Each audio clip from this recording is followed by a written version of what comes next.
নমস্কার বন্ধুরা, আজ চলেছি মহিষাদল রাজবাড়ি আরো একবার ঘুরে দেখতে। আগের বার খিরাই ঘুরে পাঁশকুড়া থেকে ট্রেনে চেপে সতীশ সামন্ত হল স্টেশনে পৌঁছে সেখান থেকে 20 টাকা টোটো ভাড়া দিয়ে পৌঁছে গিয়েছিলাম এই মহিষাদল রাজবাড়ি। এবার বাইক নিয়ে সরাসরি চলে যাব রাজবাড়ি। আর এই 2 চাকা বা 4 চাকা করে কিভাবে আপনি রাজবাড়ি পৌঁছতে পারেন তা এই ভিডিওর মাধ্যমে তুলে ধরব। যারা কলকাতার দিক থেকে আসবেন তারা দ্বিতীয় হুগলি সেতু হয়ে পুনা এক্সপ্রেস দিয়ে পৌঁছে যান NH-16। এই রাস্তা ধরে একটু এগোতেই পড়ল ধুলাগড় টোল প্লাজা। এখানে 4 চাকা গাড়ির ক্ষেত্রে টোল লাগলেও 2 চাকার ক্ষেত্রে টোল লাগলো না।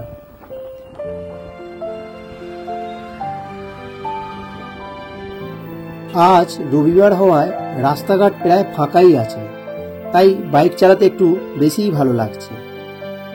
আর এই ভালো লাগা আরো বেড়ে গেল কোলাঘাট ব্রিজের উপর থেকে রূপনারায়ণ নদীর এই মনোরম দৃশ্য দেখে।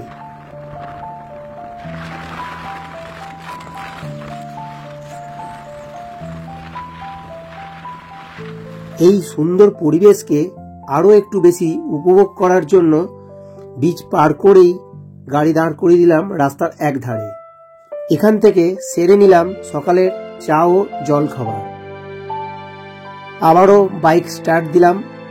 রাস্তা ফাঁকা থাকায় রাস্তার মজা নিতে নিতে পৌঁছে গেলাম নন্দকুমার। এই হচ্ছে নন্দকুমার মোড়। এখান থেকে ওই ডান দিকের রাস্তাটা দিয়ে গেলে চলে যাবেন দীঘার দিকে, আর আমরা যাব বাঁ দিকের রাস্তাটা ধরে রাজবাড়ির উদ্দেশ্যে।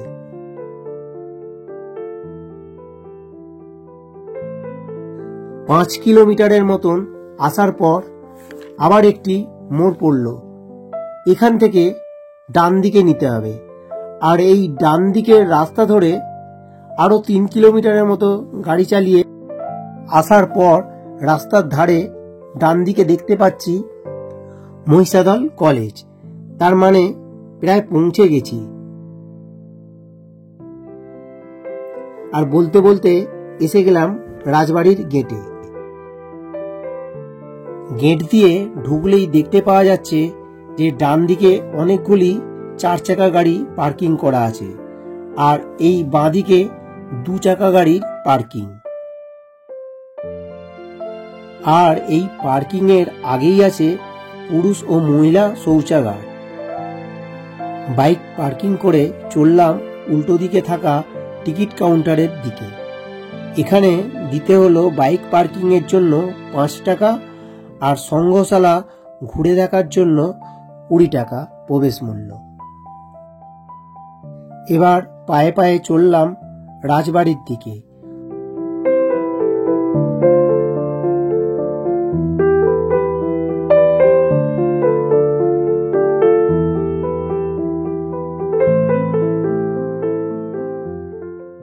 উল্লেখ্য, এখানে মোট 3টে রাজবাড়ি স্থাপিত হয়েছিল, যার মধ্যে একটির অবলুপ্তি ঘটেছে।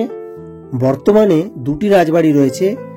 নবাব আমলে তৈরি হওয়া দ্বিতীয় রাজবাড়িটির নাম রঙ্গিবাসাম রাজবাড়ি, আর এখন আমি যে রাজবাড়িটি দেখতে চলেছি সেটি ইংরেজ আমলে তৈরি হওয়া সতীপ্রসাদ গর্গ বাহাদুর দ্বারা নির্মিত ফুলবাগ রাজবাড়ি। এই রাজবাড়িটির নিচের তলার 5টি কক্ষে সেই সময়কার বিভিন্ন জিনিসপত্র দ্বারা সংগ্রহশালা তৈরি করা হয়েছে, আর বাকি অংশটিতে রাজবাড়িতে থাকার ও খাওয়ার ব্যবস্থা করা হয়েছে। এবং তার জন্য আপনাকে এই রাজবাড়ির ওয়েবসাইটে গিয়ে অনলাইনে বুকিং করতে হবে। লিঙ্কটি ডেসক্রিপশন বক্সে শেয়ার করে রাখলাম। সংগ্রহশালা ঢোকার মুখেই দেখলাম লেখা আছে ফটোগ্রাফি নিষিদ্ধ, কিন্তু তাও সবাই করছে, তাই আমিও একটু ফটোগ্রাফি করলাম। রাজবাড়িতে ঢোকার মুখেই আমাদের অভ্যর্থনা জানালো শ্বেত পাথরের তৈরি 2টি হাতি এবং 2টি কামান।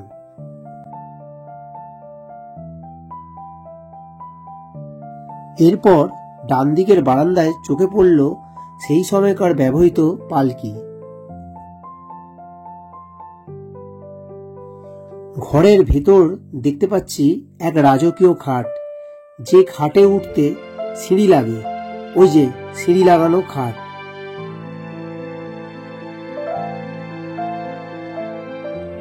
আগে এই রাজবাড়ির পিছন দিকের ঘরগুলিতে যাওয়া যেত, কিন্তু বর্তমানে শুধুমাত্র তারাই যেতে পারবে যারা রাজবাড়িতে থাকার জন্য বুকিং করেছেন।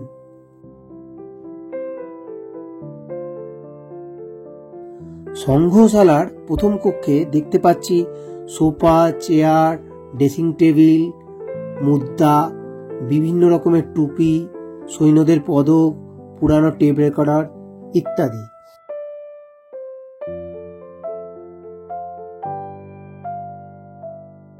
দ্বিতীয় ঘরটি একটি অস্ত্র কক্ষ। এখানে আছে ঢাল, তরবারি, বল্লম প্রভৃতি যুদ্ধাস্ত্র।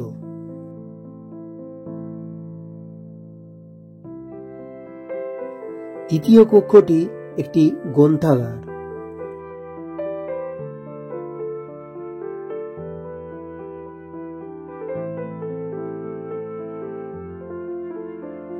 চতুর্থটি শিকার কক্ষ। এখানে সেই সময়কার রাজাদের দ্বারা করা বিভিন্ন প্রকার বন্য জন্তু জানোয়ারের শিকারের নিদর্শন রাখা আছে। পঞ্চম কক্ষ হচ্ছে বিনোদন কক্ষ। ওই যে দেখা যাচ্ছে বিলিয়ার্ড বোর্ড। অনেকক্ষণ ঘোরাফেরা হলো, এদিকে পেটে সিংহের গর্জন শুরু হয়ে গেছে, তাই চলে এলাম রাজবাড়ির ঠিক বাইরেই সদ্য তৈরি হওয়া এই ক্যাফেতে, যার নাম রাজার হালে। বেশ ইন্টারেস্টিং নামটা। ক্যাফেটা বেশ বড় আর সুন্দরভাবে সাজানো, আর এখানে দেখছি সব রকম খাবারই পাওয়া যায়। আমরা অর্ডার করেছিলাম জিরা রাইস আর চিকেন কষা। খরচ পড়ল, জিরা রাইসের দাম পড়েছিল 75 টাকা আর চিকেন কষা 150 টাকা, মোট 225 টাকা পড়ল। খাবারের দাম সঠিক আছে আর স্বাদ ও গুণমান খুবই ভালো ছিল। খাওয়া দাওয়ার পর দেখতে চললাম রাজবাড়ির মন্দির।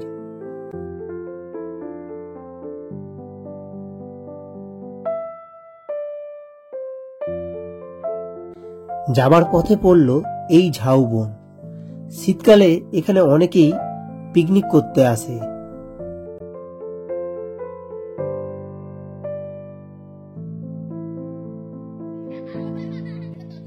এই রাস্তা ধরে মিনিট 5 হাঁটার পর দেখা মিলল রাজবাড়ির গোপালজিউ মন্দিরের। এই মন্দির সকাল 7টা থেকে বেলা 12টা অবধি খোলা থাকে, এরপর কিছুক্ষণের জন্য বন্ধ হয়, আবার দুপুর 3টে খোলা হয় এবং খোলা থাকে রাত্রি 8টা পর্যন্ত। মন্দিরে প্রবেশ করতেই দেখা মিলল দুধারে থাকা দুটি শিব মন্দিরের।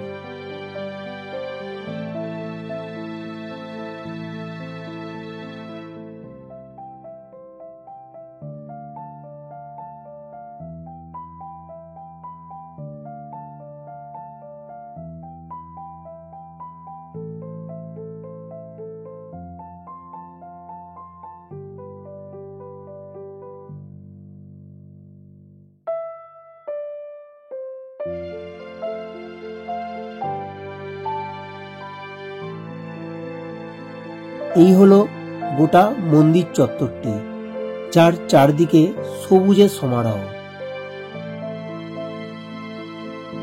সামনেই রয়েছে তুলসী মঞ্চ, আর একটু এগোলেই দেখা যাচ্ছে মূল মন্দিরটি।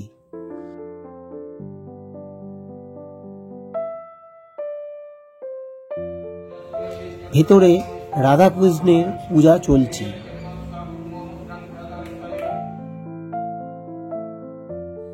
মূল মন্দিরের ডান দিকে রয়েছে জগন্নাথ দেবের মন্দির।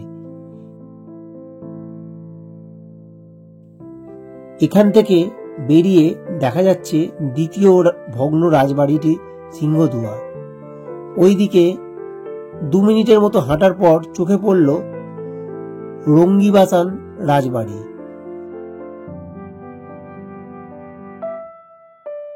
প্রায় ভগ্নদশা, তবে বর্তমানে সেটি সংস্কারের কাজ চলছে।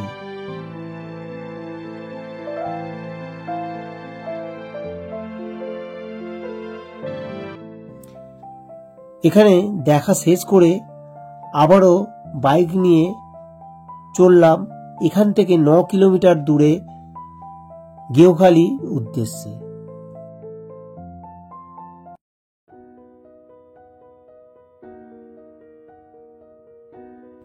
এখানে ত্রিবেণী সঙ্গম আছে, রূপনারায়ণ, হুগলি নদী এবং দামোদর নদ মিশেছে।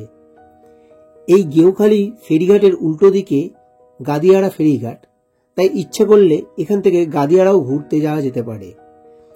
আমাদের রাজবাড়ি দেখে এই রিভার সাইডে আস্তে আস্তে সন্ধ্যা নেমে এসেছে।